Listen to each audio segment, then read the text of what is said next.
the shark, babe, has such teeth, dear, and it shows them pearly white. Just a jackknife has old Maggie Heath, babe, and it keeps it out of sight. You know when that shark bites with his teeth, babe, scarlet billows. In the summer of 1959, a sexy, sultry, and seductive chorus girl named Lillian Reese danced at a Philadelphia nightclub called the Celebrity Room. She was the eye candy of one Clyde Bing Miller, a wealthy Pennsylvania businessman. Miller was mesmerized by the showgirl. He showered her with attention, gifts, and money. Bing would buy just about anything for Lillian, a compulsion that would over time prove financially crippling to him. In a 1963 magazine interview, Clyde Miller admitted how much of an impression Lillian Reese made on him. "She was the most beautiful girl I ever saw. When the chorus came out, you saw her and only her. What I was spending on her was peanuts." When I was a photographer at the Celebrity Room in the 1950s, I was able to take pictures of the Celebrity Room, the stars, and the acts that they had there, and also of the showgirls. And there was always one showgirl that stood out amongst all the rest. And I didn't know her name, but eventually I found out her name was Lillian Reese. And she always came out first, and she was noticeable, and most of the people there did not look too much at the other girls, but they always noticed Lillian Reese. As Miller's funds began to dwindle, Lillian began telling her sugar daddy about her avid interest in owning the club that employed her. Eager to please her, Miller told Lillian about his friend and business associate, wealthy coal baron John Rich, and his foolish habit of leaving very large sums of cash in his Pottsville home. The gears began to turn, and Lillian set her sights on the Celebrity Room patron and reputed K&A gang leader, John Carlisle Berkery, to set things in motion.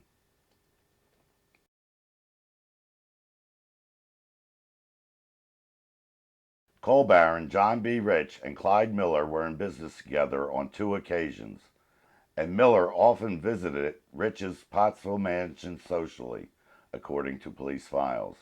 Also, according to the Pottsville police and court records, Miller lived and did business in Pottsville and was very familiar with the area. On Pottsville's fashionable Manantango Street, Rich's stately mansion stood out prominently. John Rich acquired this and all his wealth as a result of the American dream come true. Born Giovanni Battista Riccione in Italy, 1892, young Giovanni came to America in 1906 at the age of 14 and settled in the coal mining area of Pottsville, Pennsylvania. Like most immigrants, he came to America with no money and little knowledge of the English language. He went to work as a breaker boy in the coal mines for $2.17 a day. 30 years later, the years of hard work paid off when Giovanni Riccione, now known as Johnny Rich, became the owner of Gilberton Coal Company. By August 1959, Rich had nearly $500,000 in untaxed cash stashed in the safe in his home. Never would he have guessed that his hard-earned savings would soon become the property of a few professional second-story men known as the K&A Gang.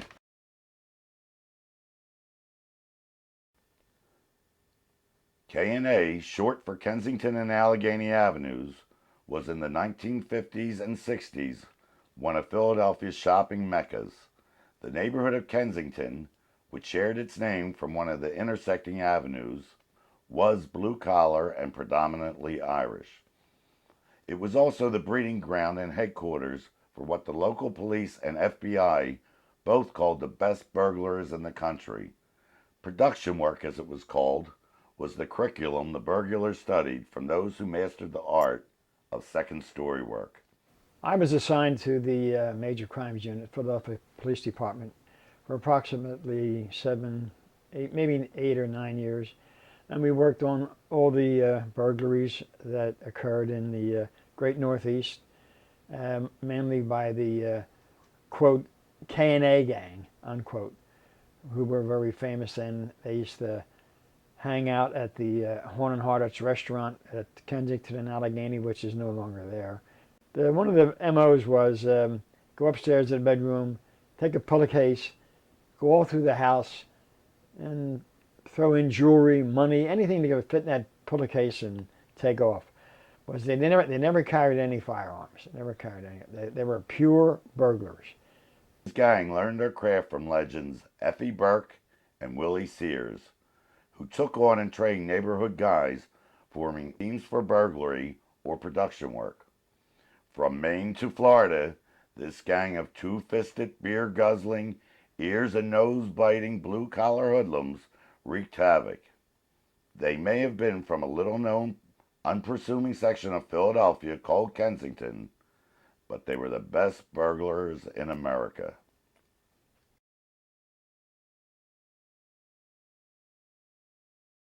On the evening of August 6th, a few days after Bing Miller told chorus girl Lil about John Rich's stash, John Berkery arrived at Lillian's South Philadelphia home with two of his pals, Robert Polson and Vincent Blaney, seasoned K&A burglars. Also in attendance was Ralph Stano, nicknamed Junior, a known associate of Philadelphia organized crime and underworld, and Lillian's main squeeze. Although Junior had no known professional burglary experience, he would have a role in the heist as lookout for the cops, as well as lookout for Lillian's interest. With clockwork precision, the motley group of ne'er-do-wells contrived to pull off the perfect score. Meanwhile, back in Pottsville, Lillian's other paramour, Bing Miller, sick in the hospital, was still in for a cut of the loot as a finder's fee.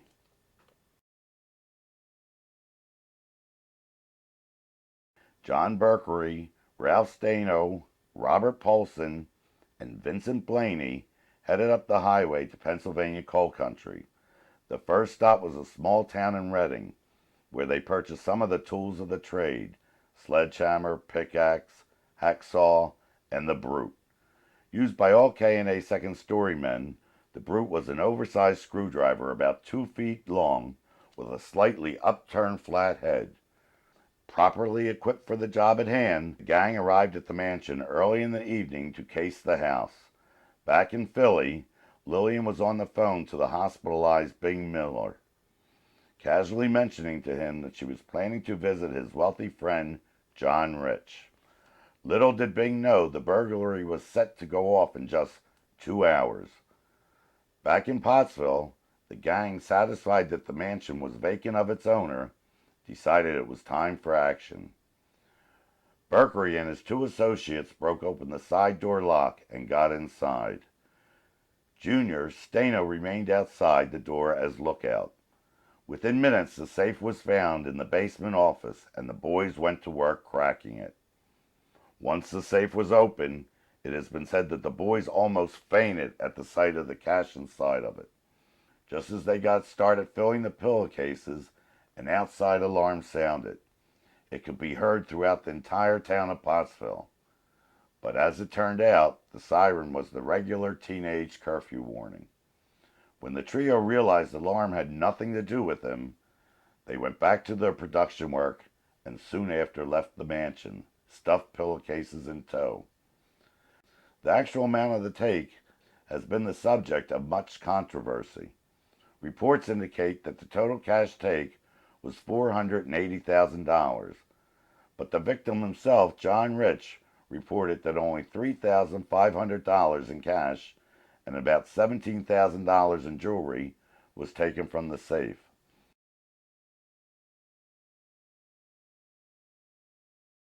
Two and a half hours later, the crew back at Junior Stano's Philadelphia apartment, ready to count the loot.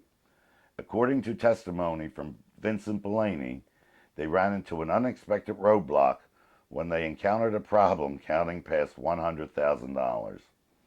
They considered a solution in which Blaney and Polson simply divided the $5 bills between them. But in the end, a more calculated split was negotiated, with an additional $1,200 in pin money thrown in. Word on the street had Berkery's take at a whopping $100,000, with Bing's finder's fee netting him $7,000. Stano also took $25,000 plus pin money. After this somewhat agreeable division, more than $200,000 was left over.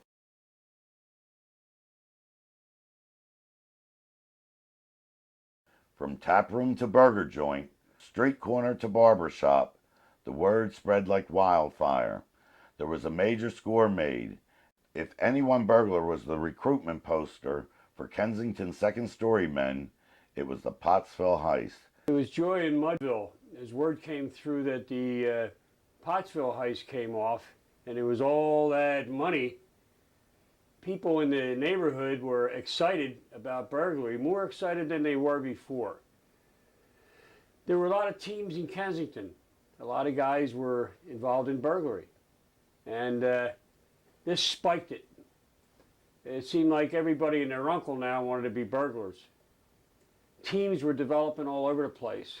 Anybody with a screwdriver and a pair of work gloves was out on the turf, as they called it. I think partly because there was so much money involved that it made people feel like, hey, you go out in the street for a couple nights, you get a whole new life.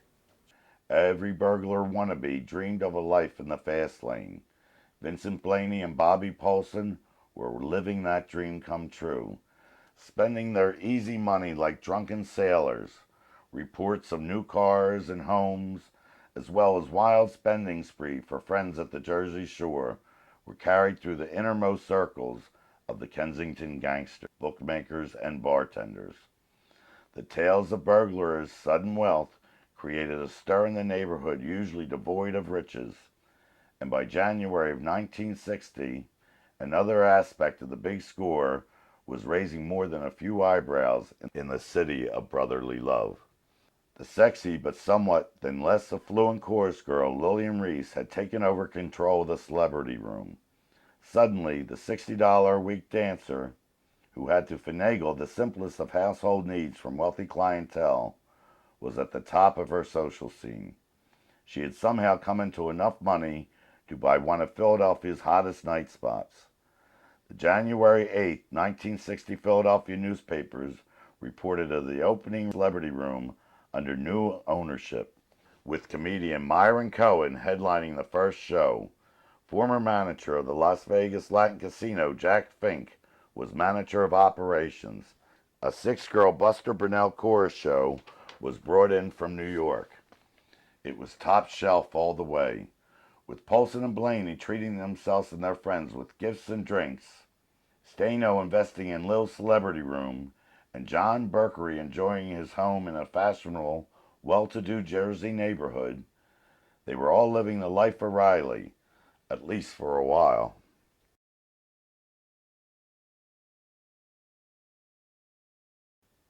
But it wouldn't be long before it all came to a screeching halt.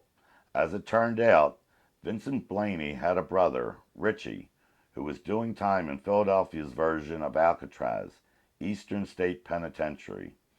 Trapped like a rat in a Quaker-built spoke-and-wheel hellhole, Richie Blaney committed the greatest of mortal sins against the code of the burglars. He spilled the story of the Pottsville score to a cop, and not just any cop. Blaney chose to speak to the J. Edgar Hoover of Philadelphia, Inspector Clarence Ferguson. Ferguson was a no-nonsense, up-from-the-ranks street cop who slept, ate, and drank police work. Known for his turned-up pork pie hat, he commanded a 40-member squad named after him, which answered only to the police commissioner. Fergie, as he was called, already knew that a big score had been made, but prior to his talk with Blaney, there was no hard evidence to back any arrest. The lack of solid evidence on the heist was frustrating. Also, Lillian Reese's celebrity room was well on its way to being considered a black eye on the city. So when Richie Blaney decided to rat out his brother and his cohorts, the story he told Ferguson was music to the inspector's ears.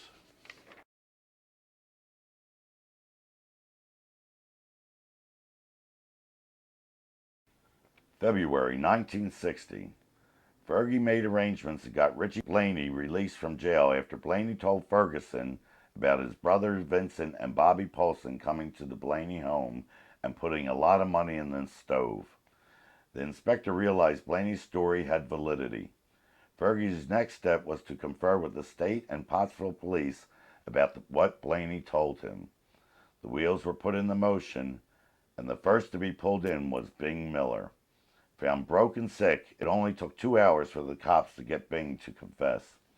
The following morning, warrants were issued and signed for the rest of the suspects. Reese, Stano, and Polson were arrested that day without incident. Everyone remembers the Pottsville, quote, heist, very famous with the Captain Ferguson's squad and the Major Crimes Unit with detectives Ryan and Snyder. But they were involved in that big time. Berkery and Vincent Blaney were found and arrested a few days later. Polson and Vincent Blaney signed confessions just a few hours into their interrogation. But not everything was going smoothly. Kensington street burglars, not involved in the heist, but nonetheless a part of the investigation, were crying foul. Some claim Richie Blaney was given a badge and sent out to pose as Detective McCoy. One burglar was furious when he got home and found his mother being harassed by the so-called Detective McCoy. Another burglar claimed he had to take up a tire iron when confronted with the bogus McCoy. But it didn't turn out well for him when the real cop stood up for the pseudo-detective and put him in the hospital. Richie Blaney was watched over 24/7 by Ferguson, so much that the snitch started wearing the same pork pie hat as his protector. While Ferguson, with Richie Blaney's help, gathered the information he needed, Reese and Stano, out on bail, would make the papers on few occasions for bad behavior. Berkery, as was his style, kept a low profile.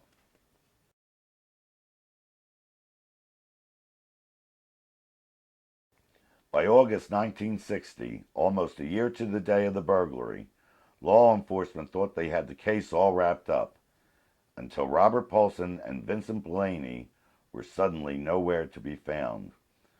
When Paulson turned up near death at an emergency ward of Our Lady of Lourdes Hospital in Camden, New Jersey, he told police that he had started out on a trip to Atlantic City with John Berkery when he changed his mind about going and was dropped off at a Camden train stop.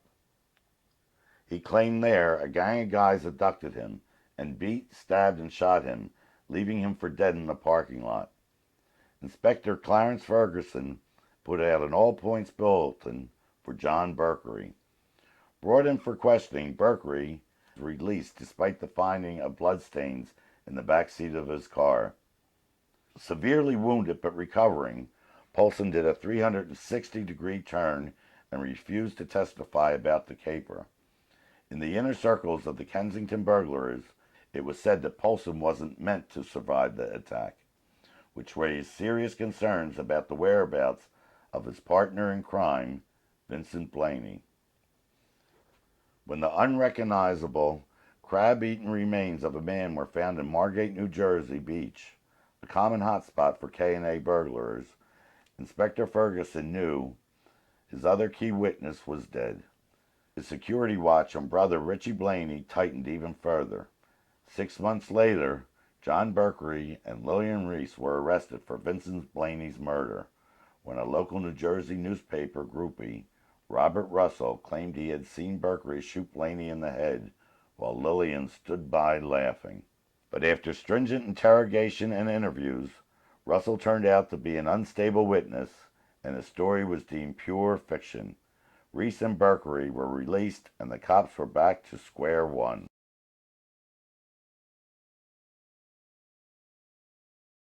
In March 1961, the Pottsville courthouse was the scene of a trial. In the small coal mining town, it was the crime of the century. Not since the hanging of Molly Maguire's did Pottsville's receive so much attention. The case had all the makings of a good drama. The defendants, Lillian Reese, Ralph Stano, and John Berkery, were claiming innocence. Big Miller, Robert Paulson, and the now deceased Vincent Blaney had confessed.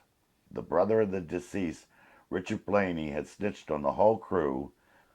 While in Pottsville, Fergie's squad kept a tight watch on Richie Blaney, but the state's main witness proved to be a handful.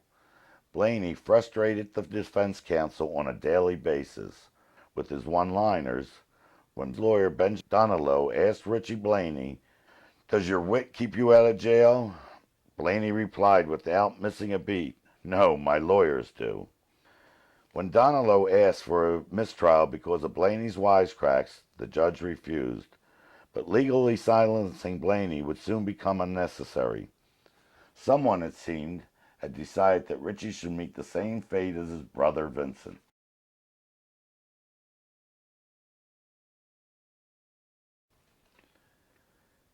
At 3:40 p.m. on July 27, 1961, Richie Blaney turned the ignition key of his 1956 Oldsmobile and was blown to pieces. It was his 27th birthday. The explosion murder caused by Planet Dynamite was the first of its kind in Pennsylvania history. The force of the explosion threw Richie's body upward and into the back seat of the Oldsmobile. The heavy car hood was found on a neighbor's roof.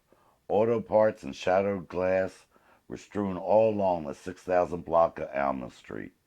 I remember going to the swimming pool and coming back. It was maybe around 3 o'clock, quarter after 3. We got to maybe Levick and Castor, got down to Devereaux and Castor, started across through the back alleyway between Devereaux, Alma, and Castor. And as soon as I got to the top of 6100, where I live, 6100 Alma, the explosion went off. And I mean, we had no idea. I mean, it was just, it was like an earthquake or something. Nobody knew how to handle anything like that. 1,000 block of Alma Street. I remember going to the swimming pool and coming back. It was maybe around 3 o'clock, quarter after 3. We got to maybe Levick and Castor, got down to Devereaux and Castor, started across through the back alleyway between Devereaux, Alma, and Castor. And as soon as I got to the top of 6100, where I live, 6100 Alma, the explosion went off. And I mean, we had no idea. I mean, it was just, it was like an earthquake or something. Nobody knew how to handle anything like that. And of course, after that, then the rumors started, that it went over, the paper came out and said that the man was involved with that heist up in Pottstown with Lillian Reese. And it became like not a mob story, because back in them days, the mob wasn't a big story in the Northeast. So it was more like a gangster story. Like, these were real gangsters, like from Elliot Ness, from, the Untouchables. There was also rumors going around that he usually took his kids at that time for some reason, or was taking his kids somewhere and picking them up. But that day he told his wife he wasn't going to do it.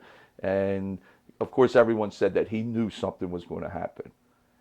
This typical middle-class block of Alma Street, where Richie Blaney lived and died, barricaded off and checked for any evidence that could somehow be tracked back to the Pottsville case. Philly newspapers said Inspector Clarence Ferguson was the angriest man in the city of Philadelphia. Pulling in the obvious suspects, the Pottsville crew, ratted out by Richie, Fergie said, their alibis were so pat and airtight, they must have had some knowledge that the crime was to be committed. Ferguson was unable to pin the murder on the Pottsville crew, and Richie's murder, like his brother Vincent's, remains unsolved. On a side note, it was Richie's wife Joanne who insisted that the police protection detail be stopped. She was tired of the cops being around her all the time. Despite Ferguson's objections, Joanne got what she wanted. The detail was pulled, setting the stage for Richie Blaney's murder.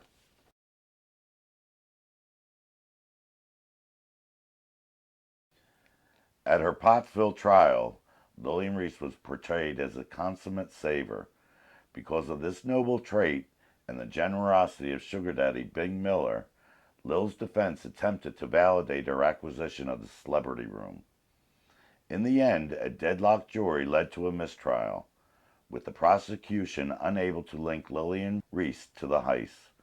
It would be 3 years before Lil would be retried for the crime. In that time, she made the news quite regularly for her outrageous behavior. In 1962, she was arrested several times for lewd dancing. It seems voluptuous Lil's version of the twist didn't sit well with town fathers from Conshohocken, PA to Atlantic City, New Jersey. Her antics soon became fodder for the press, and it wasn't long before the celebrity room began to suffer from the attention. Lil's nightclub fell victim to burglary and was hit with tax liens. There were also charges involving hiring B-girls to solicit drinks from patrons. Finally, the city of Philadelphia had of Lillian Reese and her celebrity room, and they shut the club down. When the city padlocked the door of the celebrity room, Lil had to have the last word. "This is Philadelphia's loss," she said. "This is the last decent place a man can take his family." In the spring of 1964, Lil was brought back to Pottsville for her second trial. This time, she was represented by a young lawyer named Bobby Simone, who would go on to make a name for himself as the lawyer for the Philadelphia mob. But to Lil's dismay, the feisty attorney wasn't able to defend her innocence, and Lil's famous throaty laughter turned to sobs when the jury found her guilty. But that still wasn't the end of the story. Simone appealed, and 3 years later, Lil's conviction was overturned. Amazingly, the Supreme Court also tossed out the convictions of Berkery, Stano, and Miller. After a decade of pursuing the prosecution of the Pottsville crew, the legal establishment had had enough.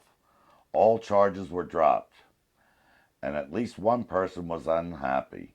Clarence Ferguson, on the verge of retirement, was outraged. He died at the age of 75 the following year. The saga of the Pottsville Heist was officially over, but it proved to be the catalyst that started the K&A Irish burglars. As one Kensington burglar put it, Pottsville was the big thing. The guys involved were nobody until then. After that, guys got to talking. Let's get into that. Another retired K&A burglar said it presented a new way of making a living. The Pottsville case puts the word out. There's big money to be made out there. Pottsville really gave a push to the burglar wannabe. Scarlet billows start to spread. Fancy gloves, though, where's old Maggie Heath, babe? So there's never a trace of red. Now on the sidewalk, ooh, Sunday morning, lies a body just oozing life. And someone sneaking round the corner. Could that someone be Mac the Knife? There's a tugboat down by the river, don't you know, where a cement bag just drooping on down. Oh, that cement is just, it's there for the weight to dare. 5 will get you 10, old Mackey's back in town. Not you hear about Louis Miller? He disappeared, babe, after drawing out all his hard-earned cash. And now Maggie Heath spins just like a sailor. Could it be our boy's done something rash?